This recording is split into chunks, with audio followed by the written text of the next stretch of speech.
नमस्कार, मैं हूं आपके साथ इश्तियाक अहमद और आप देख रहे आर्य न्यूज। रुक करेंगे देश और दुनिया की तमाम खबरों की तरफ। रूस और यूक्रेन के बीच 38वें दिन भी जंग जारी और इस बीच रूस के राष्ट्रपति व्लादिमीर पुतिन की लोकप्रियता भी बढ़ गई है और यूक्रेन में सैन्य कार्रवाई शुरू होने के बाद से व्लादिमीर पुतिन की रेटिंग में बढ़ोतरी देखी गई है। वह इंडिपेंडेंट लेवाडा सेंटर ने कहा है कि 80% से अधिक रूसी नागरिक राष्ट्रपति पुतिन के कार्यों का समर्थन करते और वहीं 24 फरवरी को मॉस्को द्वारा यूक्रेन में सैनिकों को भेजने के बाद लेवाडा द्वारा किए गए पहले सर्वेक्षण में कहा गया है कि 83% रूस के लोगों ने पुतिन के कार्य को मंजूरी दी और फरवरी की शुरुआत में यह आंकड़ा 71% से ऊपर था। और यूक्रेन में जंग के बीच लेवाडा सेंटर ने कहा कि सर्वे में शामिल 15% लोगों ने पुतिन के युद्ध को लेकर स्वीकृति नहीं दी थी और जबकि 2% लोगों ने कोई राय नहीं दी। और वहीं लेवाडा पोल ने दिखाया कि रूसी सरकार और उसके प्रधानमंत्री मिखाइल मिशुस्तिन ने भी अपनी अनुमोदन रेटिंग में सुधार किया। और वहीं प्रोफेसर कैमलिन पोलस्टर जो पहले ही अपने निष्कर्ष प्रकाशित कर चुके हैं, उन्होंने भी पुतिन की लोकप्रियता को लेकर रेटिंग 80% से ऊपर दिखाई है। और रूस ने अपने सशस्त्र बलों के बारे में झूठी जानकारी प्रकाशित करने का भी एक आपराधिक अपराध बना दिया है। लोकप्रिय सामाजिक नेटवर्क फेसबुक, इंस्टाग्राम और ट्विटर पर प्रतिबंध लगा दिया और रूसी राष्ट्रपति व्लादिमीर पुतिन की ओर से सैन्य कार्रवाई के आदेश के बाद 24 फरवरी से लगातार रूसी सैनिक यूक्रेन पर हमला कर रहे और शांति के लिए बातचीत का दौर भी जारी है, लेकिन अभी तक इसमें सफलता नहीं मिल पाई और दोनों देशों के अब तक हजारों सैनिक मारे जा चुके हैं और यूक्रेन की हालत दिन प्रतिदिन और खराब होती जा रही। भारी संख्या में यहां से लोगों का पलायन भी अब जारी है।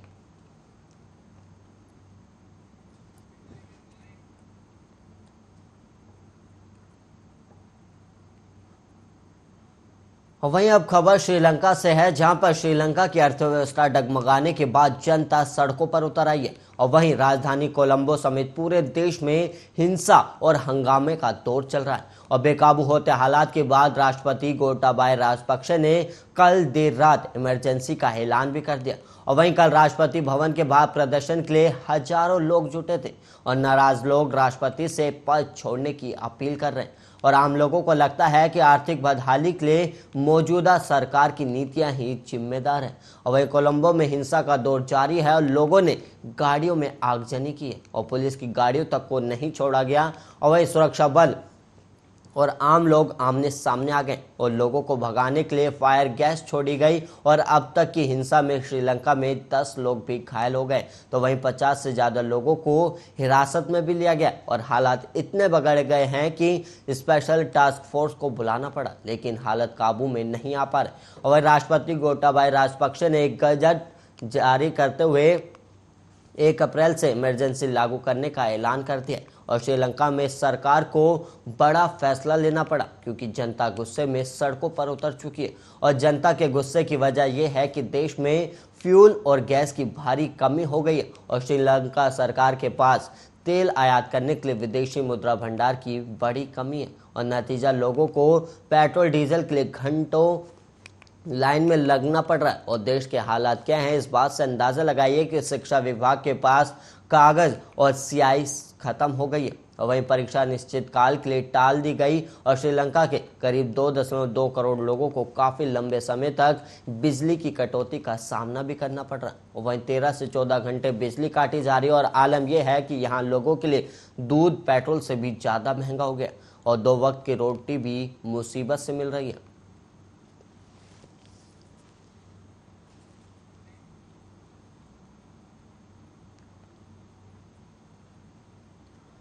वहीं भारत के पड़ोसी देश श्रीलंका में इन दिनों हालत बेहद खराब है और यहां अस्पतालों में दवाइयां खत्म हो गई और पेट्रोल और डीजल की भारी किल्लत के बाद पंप पर सेना तैनात कर दी गई और साथ ही बिजली संकट भी पैदा हो गया और श्रीलंका में साल 2015 के बाद से महंगाई रिकॉर्ड उच्च स्तर पर पहुंच गई है, जिसके बाद सब्जी और किराना के सामानों के दाम आसमान छू रहे हैं। और श्रीलंका में डीजल की कमी इस कदर हावी हो गई है कि यहाँ बसों और ट्रेनों को पहिया तो थम ही गया है और साथ ही बिजली पैदा करने वाले संयंत्रों के पूरी क्षमता से न चल पाने के कारण बिजली कटौती भी चरम पर पहुंच गई है और देश में सबसे अधिक कमी डीजल की है और यहाँ बस ट्रेन और विद्युत संयंत्र और कई अन्य उद्योग ईंधन के रूप में इसका ही इस्तेमाल करते हैं। और डीजल की भारी किल्लत के कारण उद्योग पर्याप्त क्षमता से काम नहीं कर पा रहे।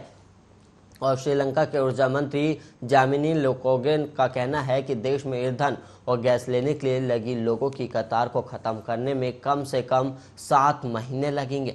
और श्रीलंका में मार्च के पहले हफ्ते से 80% से 90% बसें बंद कर दी गई और पूरे श्रीलंका में पेट्रोल पंप के बाहर ईंधन के लिए कारों की लंबी कतार देखने को मिल रही है। वहीं श्रीलंका ने हालांकि पेट्रोल की पर्याप्त आपूर्ति कर ली, जिससे निजी वाहनों को उतनी ज़्यादा किल्लत का सामना नहीं करना पड़ रहा। और श्रीलंका के मेडिकल संगठन सरकार से अपील कर रहे हैं कि अस्पतालों में बिजली की कटौती ना की जाए। और बिजली की कटौती के कारण श्रीलंका का कृषि क्षेत्र भी प्रभावित हो रहा है और किसान बिजली संचालित मशीन नहीं चला पा रहे और ईंधन की कमी के कारण वो अपनी फसलों को बाजार तक नहीं ला पा रहे।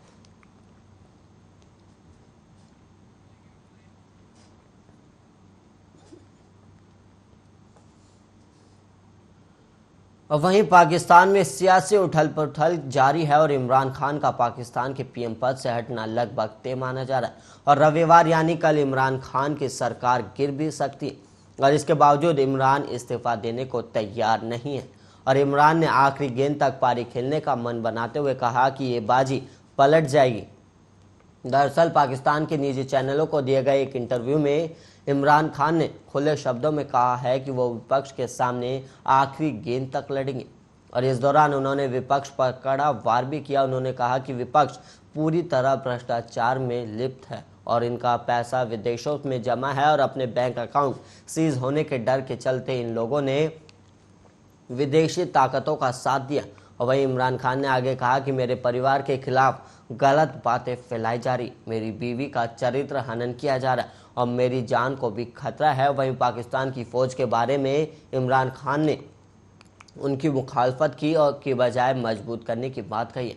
और वहीं इमरान खान की सरकार के खिलाफ विपक्ष एकजुट हो चुका है और नो कॉन्फिडेंस मोशन में इमरान खान की पार्टी को शिकस्त मिल चुकी है, लेकिन फिर भी जुबानी जंग लगातार जारी है, जिसके लिए इंटरव्यू का सहारा लिया जा रहा है। और इमरान ने न्यूज़ को इंटरव्यू दिया तो विपक्ष के नेता शहबाज शरीफ ने भी इंटरव्यू देकर इमरान खान को जवाब दिया और इमरान खान ने विपक्ष पर सरकार गिराने की साजिश का आरोप लगाया। तो वहीं पीएमएल-एन के शहबाज शरीफ ने इमरान खान के बयान पर पलटवार करते हुए उनकी चिट्ठी वाली थ्योरी पर ही सवाल उठा दिए। इमरान खान पर हमला करते हुए शहबाज शरीफ ने कहा कि हारने के बाद भी इमरान हार नहीं मान रहे हैं।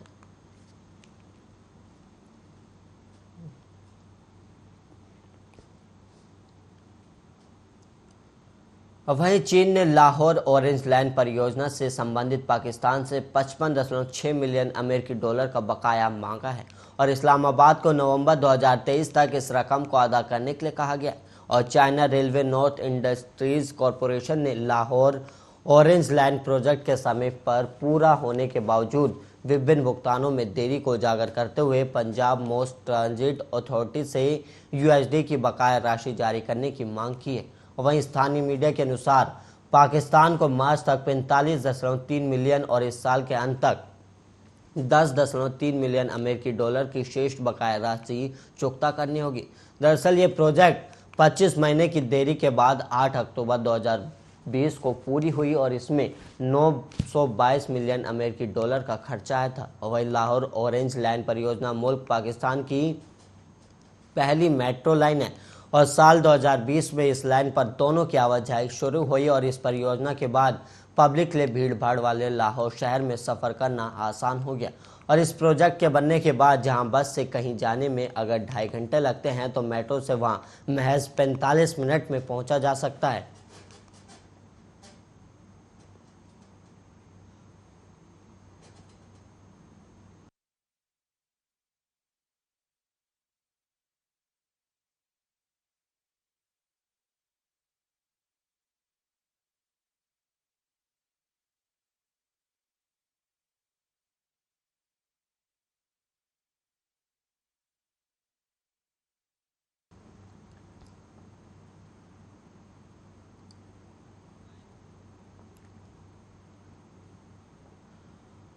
वहीं छत्तीसगढ़ की रायगढ़ पुलिस ने कापू थाना क्षेत्र में हुए ट्रिपल मर्डर की गुत्थी 24 घंटे के अंदर ही सुलझा लिया और इस वारदात को एक ही परिवार के 4 लोगों ने अंजाम दिया था और पुलिस ने इस मामले में बाप, बेटा और बहू सास को गिरफ्तार किया। और गौरतलब है कि गुरुवार को कापू थाना क्षेत्र के ग्राम दवाईडांड के समीप मौजूद जंगल में मां बेटा समेत 3 लोगों की छत विछत लाश मिली थी, जिनकी शिनाख्त दवाई दांड निवासी अमृतलाल, दुहिताबाई और अमृताबाई के रूप में हुई थी। और वहीं अज्ञात आरोपी तीनों की निर्मम हत्या करके फरार हो गए थे। और वहीं एक ही परिवार के 3 सदस्यों की जंगल में एक ही स्थान पर लाश मिलने से सनसनी भी फैल गई थी और इधर घटनास्थल के आसपास मिले खून के निशान हत्या की वारदात को लेकर कई तरह के संदेह को जन्म दे रहे थे। और इस घटना की जानकारी मिलने के बाद खुद रायगढ़ एसपी अभिषेक मीणा घटनास्थल पर पहुंचकर मामले की जांच में जुटे थे और पुलिस अधिकारियों को हत्या से जुड़े हर एक पहलू की बारीकी से तफ्तीश करने का निर्देश दिया गया था। और जब घटनास्थल से मिले साक्ष्यों के आधार पर पुलिस ने इस हत्याकांड की कड़ियों को जोड़ना शुरू किया तो पता चला है कि जंगल में ही महुआ संग्रहण के लिए ठहरे एक अन्य परिवार ने मिलकर इस वारदात को अंजाम दिया, जिसके बाद पुलिस ने घटनास्थल से कुछ ही दूरी पर रह रहे फूलसाल अगरिया और उसकी पत्नी टूनी बाई को हिरासत में लेकर पूछताछ की। पहले तो दोनों ने पुलिस को गुमराह करने की कोशिश की, लेकिन पुलिस की कड़ाई के बाद दोनों पति पत्नी ने इस हत्याकांड को अंजाम देना स्वीकार किया। और वहीं एसपी ने बताया कि हत्या की घटना को अंजाम देने के बाद आरोपी विकेश अगरिया पत्नी के साथ देर रात ही ग्राम चाल्हार लौट गया और जबकि उसके माता पिता वहीं जंगल में ही रुके रहे ताकि पुलिस को गुमराह कर सके। और इस हत्याकांड की गुत्थी सुलझाते ही पुलिस ने घटना के बाद से फरार विकेश और उसकी पत्नी को गांव में छापा मारकर कार्रवाई करते हुए गिरफ्तार कर लिया और मामला दर्ज कर न्यायिक रिमांड पर जेल भेज दिया है।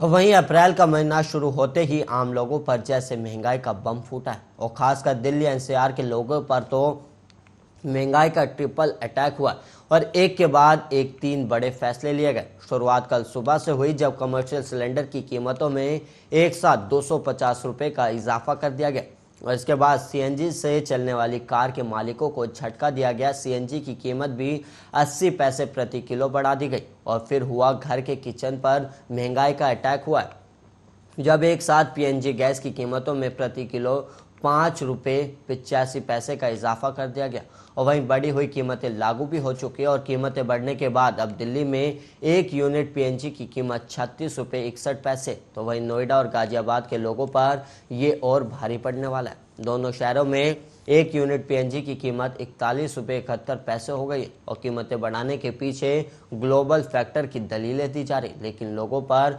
महंगाई की बड़ी मार पड़ी है और पीएनजी की नई कीमतें और उससे लोगों की परेशानी साफ दिखाई दे रही। और अब दिल्ली में सीएनजी के दाम की बढ़ोतरी के बारे में भी आपको बता दें कि सरकार ने कीमतों में 80 पैसे की बढ़ोतरी करने का ऐलान किया और इसके साथ ही राजधानी दिल्ली में अब 1 रुपये प्रति किलो सीएनजी की कीमत 60 रुपये 81 पैसे हो गई। तो नोएडा और दूसरे शहरों में तो और भी ज़्यादा है। पिछले एक महीने में 4 रुपये सीएनजी की कीमतें बढ़ने से खासकर दिल्ली एनसीआर के लोग ज़्यादा परेशान हैं, जहाँ सीएनजी की कारें सबसे ज़्यादा हैं और लोग कह रहे हैं कि वो कंफ्यूज हो गए हैं कि कौन सी कार रखें, सीएनजी की या फिर पेट्रोल की।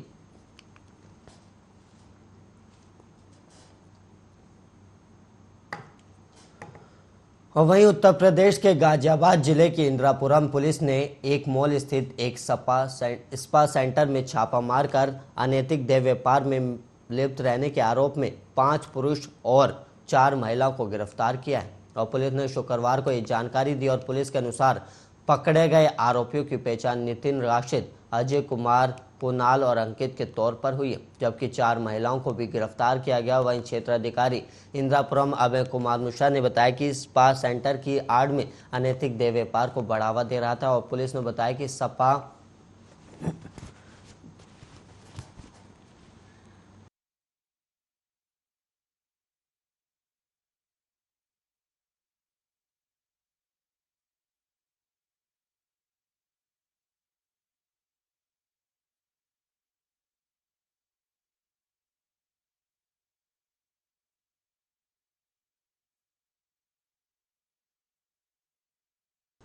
और वहीं स्पा सेंटर का मालिक राजकुमार छापेमारी के समय मौजूद नहीं था। पुलिस ने मसाज सेंटर को सील कर दिया। वहीं additional city magistrate deputy Nikhil Chakraborty ने बताया कि महाकुंड मॉल के बेसमेंट स्थित एक स्पा सेंटर में देह व्यापार चलने की शिकायत मिली थी और इस संबंध में एक वीडियो भी पुलिस के हाथ लगी थी और शिकायत और वीडियो के आधार पर पुलिस ने जांच की और जांच में सूचना सही मिलने पर कौशाम्बी और इंद्रापुरम थाना पुलिस ने संयुक्त कार्रवाई करते हुए स्पा सेंटर पर छापा मारा और इस दौरान 2 जोड़े आपत्तिजनक स्थिति में भी मिले।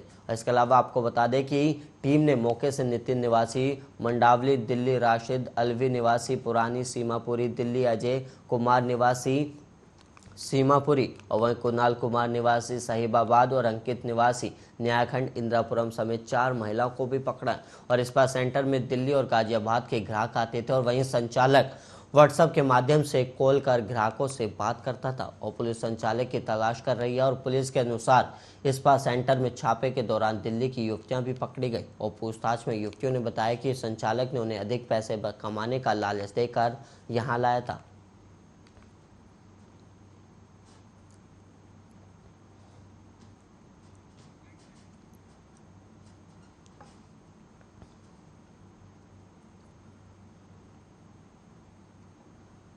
और वहीं आज चैत्र नवरात्रि का पहला दिन है और आज के दिन श्रद्धालु माता शैलपुत्री को प्रसन्न करने का प्रयास करते हैं और सुबह से ही श्रद्धालुओं की भीड़ मां को प्रसन्न करने के लिए मंदिर पहुंच रही है। आइए मां के शौर्य के बारे में इस रिपोर्ट में समझते हैं। भक्ति और साधना के लिए बेहद पवित्र माने जाते हैं। इसके पहले दिन शैलपुत्री की पूजा की जाती है। शैलपुत्री हिमालय की पुत्री है, हिमालय पर्वतों का राजा है, वह अडिग है, उसे कोई भी हिला नहीं सकता। जब हम भक्त का रास्ता चुनते हैं तो हमारे मन में भी भगवान के लिए इसी तरीके का अडिग विश्वास होना चाहिए, तभी हम अपने लक्ष्य तक पहुंच सकते हैं। यही कारण है आपको बताते चले कि नवरात्र के पहले दिन शैलपुत्री की पूजा की जाती है। आपको ये भी बता दें कि मां शैलपुत्री सती के नाम से भी जानी जाती है। कहते हैं कि एक बार प्रजापति दक्ष ने यज्ञ करवाने का फैसला किया। इसके लिए उन्होंने सभी देवी देवताओं को निमंत्रण भेज दिया, लेकिन भगवान शिव को नहीं भेजा। देवी सती भली भांत ये समझ रही थी कि शायद उनके पास निमंत्रण आएगा, लेकिन ऐसा हुआ नहीं। वो इस यज्ञ में जाने के लिए बेचैन थी, लेकिन भगवान शिव ने साफ मना कर दिया। उन्होंने कहा कि यज्ञ में जाने के लिए उनके पास किसी भी प्रकार का कोई निमंत्रण नहीं आया, इसलिए उन्हें जाना उचित नहीं लग रहा। लेकिन सती नहीं मानी और बार बार यज्ञ में जाने का शिव जी से आग्रह करने लगी। सती के न मानने की वजह से शिव जी को उनकी बात माननी पड़ी और उन्होंने सती को अनुमति दे दी। सती जब अपने पिता प्रजापति दक्ष के यहाँ पहुंची तो देखा कि कोई भी उनसे आदर और प्रेम के साथ बात नहीं कर रहा था। सारे लोग मुंह फेरे हुए हैं और सिर्फ उनकी माता ने स्नेह से उन्हें गले लगाया। उनकी बाकी बहनें उनका उपहास उड़ा रही थी और सती के पति भगवान शिव को भी तिरस्कृत कर रही थी। स्वयं दक्ष ने भी अपमान करने का कोई मौका नहीं छोड़ा। ऐसा व्यवहार देख सती का मन दुखी हो गया। अपना और अपने पति का अपमान उनसे सहन ना हुआ और फिर अगले ही पल उन्होंने वो कदम उठा लिया जिसकी कल्पना शायद स्वयं दक्ष ने भी ना की होगी। सती ने उसी यज्ञ की अग्नि में खुद को स्वाहा कर लिया। भगवान शिव को जैसे ही इसके बारे में पता चला तो वे बेहद दुखी हुए। दुख और गुस्से की ज्वाला में जलते हुए शिव ने उस यज्ञ को ध्वस्त कर दिया। इसी सती ने फिर हिमालय के यहाँ जन्म लिया और वहाँ जन्म लेने की वजह से इनका नाम शैलपुत्री पड़ा। शैलपुत्री का नाम पार्वती भी है। इनका विवाह भी भगवान शिव से हुआ है। माँ शैलपुत्री का वास काशी नगरी वाराणसी में माना जाता है। वहाँ शैलपुत्री का एक बेहद प्राचीन मंदिर है जिसके बारे में मान्यता है कि यहाँ माँ शैलपुत्री के सिर्फ दर्शन करने से ही भक्तजनों की मुरादें पूरी हो जाती है। कहा तो ये भी जाता है कि नवरात्र के पहले दिन यानी कि आज यानी कि प्रतिपदा को जो भी भक्त मां शैलपुत्री के दर्शन करता है उनके सारे वैवाहिक जीवन के कष्ट दूर हो जाते हैं। अब चूंकि मां शैलपुत्री का वाहन वृषभ है इसलिए उन्हें वृषारूढ़ा भी कहा जाता है। उनके बाएं हाथ में कमल और दाएं हाथ में त्रिशूल सुशोभित है। मां शैलपुत्री के चरणों में आपको बताते चले कि गाय का घी अर्पित करने से भक्तों को आरोग्यता का आशीर्वाद मिलता है। शैलपुत्री देवी का विवाह भी शंकर भगवान से ही हुआ था। पूर्व जन्म की भांति इस जन्म में भी वे शिव जी की ही अर्धाग्नि बनी। 9 दुर्गाओं में प्रथम शैलपुत्री दुर्गा का महत्व और शक्तियां अनंत है। Special desk Arya news.